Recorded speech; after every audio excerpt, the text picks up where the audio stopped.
Over and over again, I've seen people putting their trust in these so-called pastors or minister of religion, and we have seen them failing us over and over again. Now it's like this is becoming a trend, or it's becoming the norm for pastors to be caught in certain compromising positions, especially while being in the church. And this is a cause of concern after a recent case which was brought to my attention over there in the United States, in which a Jamaican pastor by birth and a US citizen got arrested and charged for sexually assaulting a child from she was in that age gap into her teenage years. Now we're going to discuss this on the program after he was arrested, found guilty, and sentenced to 30 years behind bars. This is Links 007 TV. Let's talk. And we're about to discuss this on the program. I want to urge my people out there, stop putting your full and 100% trust in these pastors.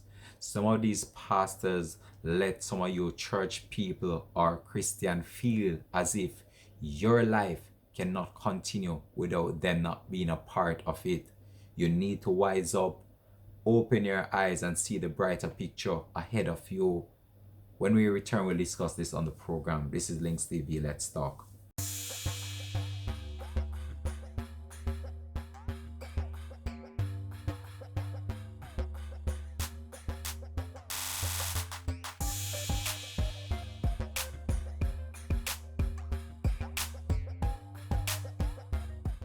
Welcome back and thanks for joining us for the program. This is Links 007 TV. Let's talk.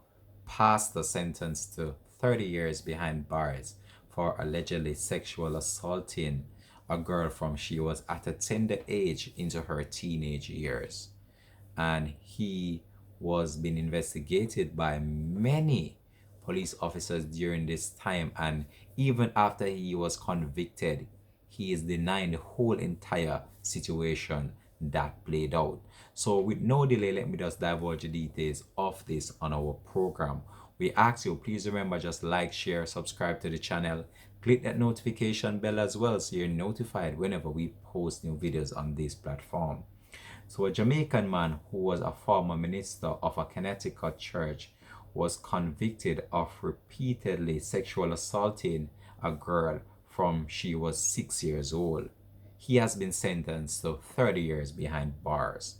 So the incident occurred while this female was 6 years old, and she is now reporting it to the police in her teenage years. So what is said to have happened here was that the mother of this child was a single parent, and from time to time the church minister would come by the house and he would just offer some comfort to the family and just offer some level of assurance and gain the trust of the family members. So then he would just take the little girl on trips with him, just in order for her to feel as if he was playing that father figure, considering that the mother was a single parent. And this is where the child gained his trust. And this was where he started his whole entire situation with the child.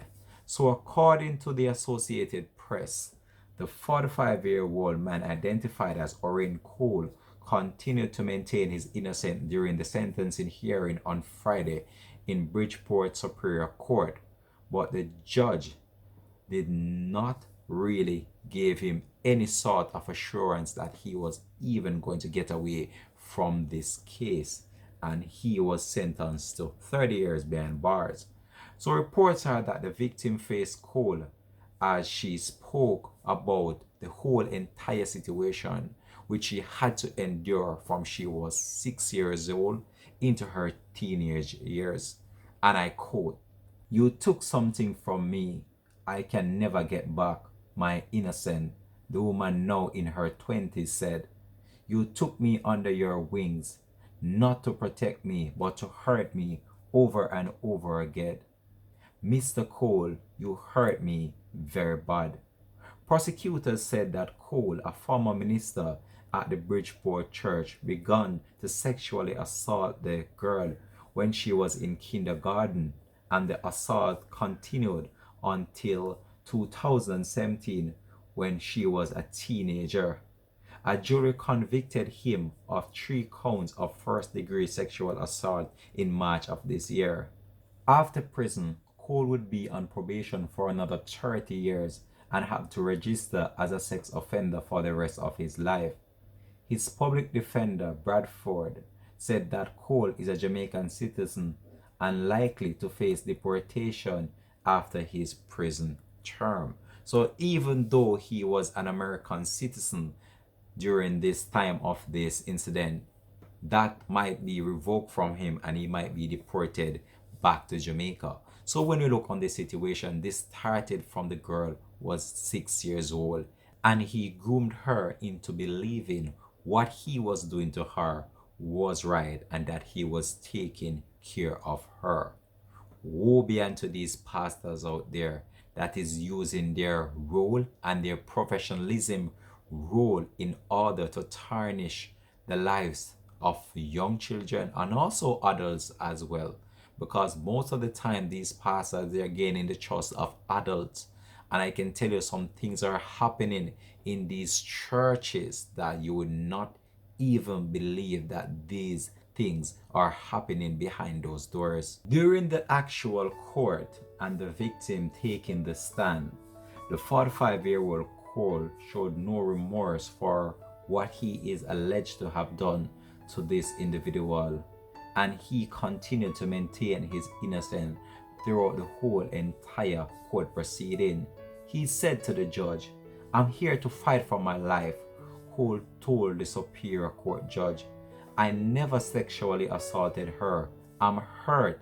I'm disappointed in you," he stated to the victim while the victim was on the stand. But the judge did not really listen to what Cole was saying and stated that you admitted to police that you had sexually assaulted the victim 3 to 4 times a month, and that the sexually assaulting was one of the ways in which you showed her that you love her. Just prior to committing the sexual assaults on this individual, the pastor would just normally told her that he needed her help. "A minister stands in a position of trust," the judge said, "but you have broken that trust significantly." In March, a 6-member jury deliberated for a few hours before finding Cole guilty of 3 counts of first-degree sexual assault. According to the senior assistant in the state's attorney, Ann Lawler, the victim testified during the 3-week-long trial that Cole began to sexually assault her when she was in kindergarten, which continued until she was in her teenage years. "He has shown no remorse and is a threat to the community," the victim lawyer told the judge.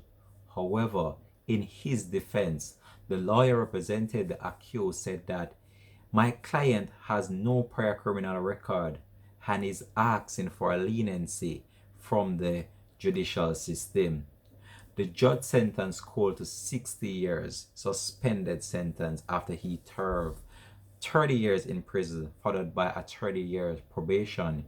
He is also ordered to be registered on the sex offenders list, as I said earlier before. So when we look on this situation, it just goes to show you that we can't trust our pastors. These are ministers of so-called religion. Make I put it like that. And these are people that has garnered the trust of both their congregations, family, friends, and even people in very high places. But it just goes to show you that we are living in a time right now where you can't even trust your family members, because we have seen how family members has torn other family members' life apart. We have seen how these pastors have caused the demise of the lives of other individuals.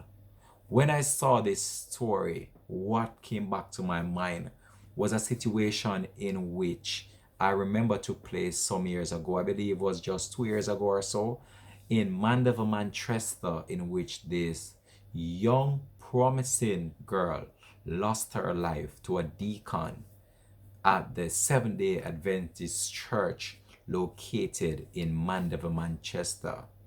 And that girl body was cut to pieces and placed inside a container and was about to be disposed of when police intercepted the vehicle, and the search of it yielded the body of that female. And this man was charged many years ago with another incident which he served time for, and then relocated to the parish of Manchester. And look, he came into this church and was a minister. He was a deacon preaching the word to the people for many years before he decided that he wanted this girl. And I don't know what transpired, but somehow he ended up taking her life. Maybe she was not up to what he was up to, and he knew that she would have reported it to the higher authorities of the church. So instead, he decided that he was going to take her out, and indeed she did. And indeed he did. So when we look on this situation, we have to be very mindful and cognizant of the fact and contemplate situations that we're putting ourselves in. Some of the time we put too much trust in these individuals, and we believe as if they are closer to the Almighty than anybody else. And people just think that from your pastor, you are this perfect individual. Listen to me, let me open your eyes. A pastor is just as normal as me and you. Just always remember that we are all one. They did not get anything special more than I did, or you did, or they did. Remember that what they can do, you can do it, or maybe even do it better. Always keep that in the back of your head, and just try your best to see how well you within yourself can believe in your creator. You don't need someone to tell you what to do or how you're supposed to live your life, because some of the time these individuals that are so-called pastors and ministers, they're telling you how to live your life, which they deem fit and clean, and they're living a dirty life. We're gonna leave this one here for now. You can just drop it in the comment section though how you felt about this story. This has been Links 007 TV. Let's talk. Another one out and another one under the belt of our production. Peace out. Bless.